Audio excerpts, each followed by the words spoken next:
Okay, here we are out in the Wombat State Forest in beautiful Victoria, about 80 kilometres west of Melbourne.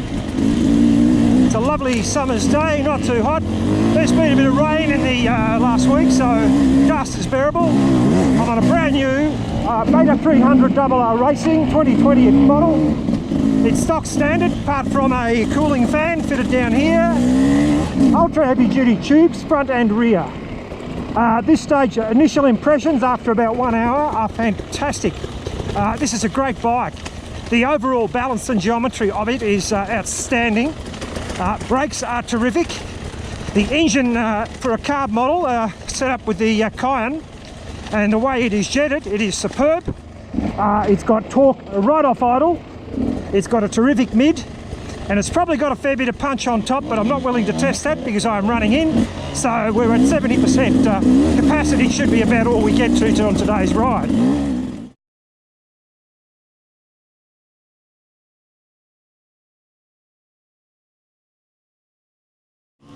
It's an impressive bike, apart from the speedo not working properly. It's pretty much not recording the hours, not recording the kilometres, so I'm not quite sure what that's doing. So that's back to the shop to get fixed. Otherwise, so far so good, and there's our tail rider.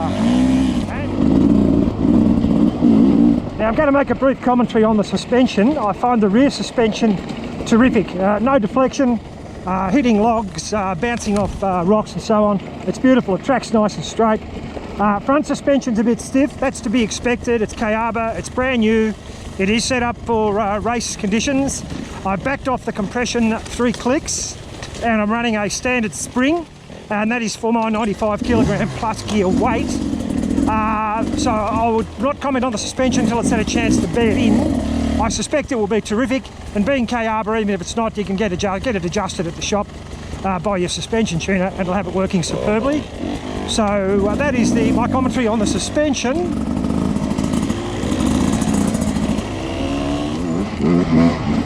Okay, other observations. It's a very likeable bike, very easy to ride.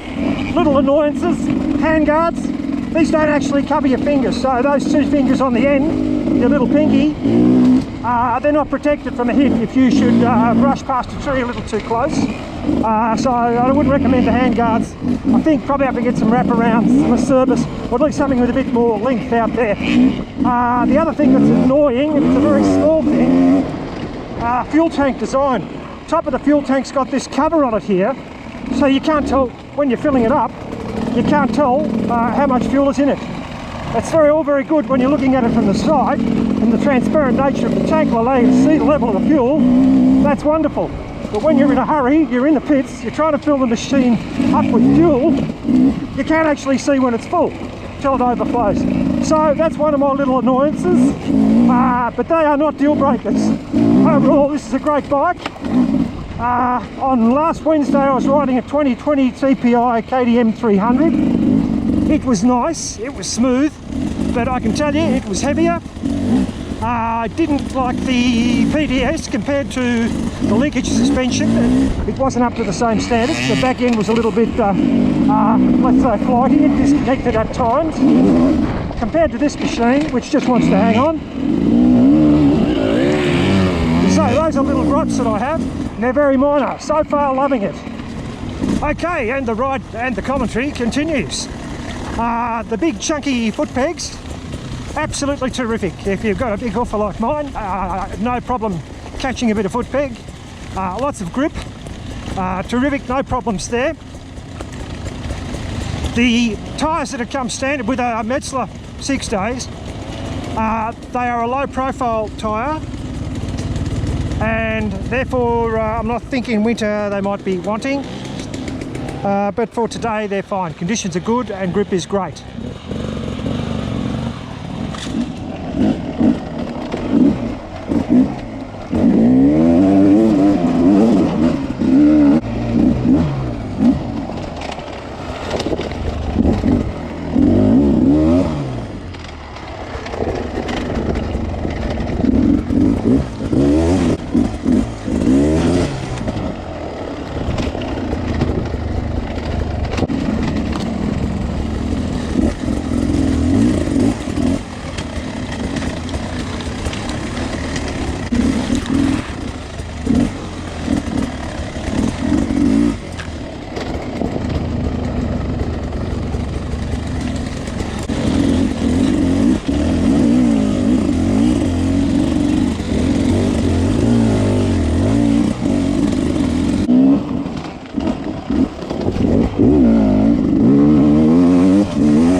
Jesus, sorry buddy.